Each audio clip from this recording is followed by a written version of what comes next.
Monsieur Berthollet, vous avez longtemps été un chercheur. On rappellera vos ouvrages sur Valéry ou Sartre et aussi votre biographie sur Lévi-Strauss qui a fait date. Quelle satisfaction trouvez-vous aujourd'hui à être sur le front éditorial, c'est-à-dire confronté à l'actuel et à l'économique ? J'ai toujours été confronté à l'actuel et à l'économique, dans la mesure où je n'ai été chercheur que très provisoirement dans ma très longue vie.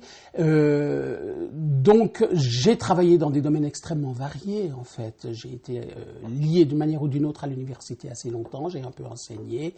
Je me suis occupé de bibliothèques, de livres, toujours au fond j'ai toujours travaillé dans la chaîne du livre. Je dirais que c'est ça le point commun d'ensemble de mes activités. Donc l'édition n'apparaît pas comme une rupture, mais plutôt comme une continuation. Et finalement, un livre, on l'écrit, mais on l'édite, on le vend, c'est une chaîne, c'est un tout, c'est une même réalité. Pourquoi considérez-vous la collection Le Cippe comme très importante ?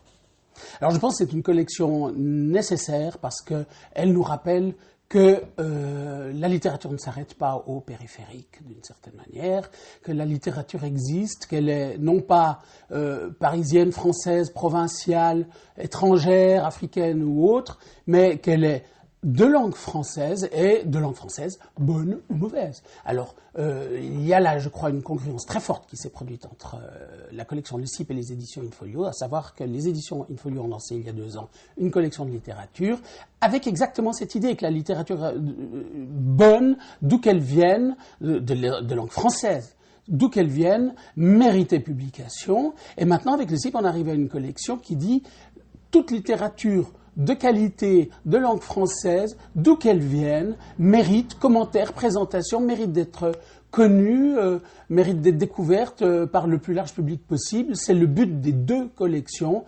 Il y a une congruence magnifique et je pense que ça va produire de grands résultats.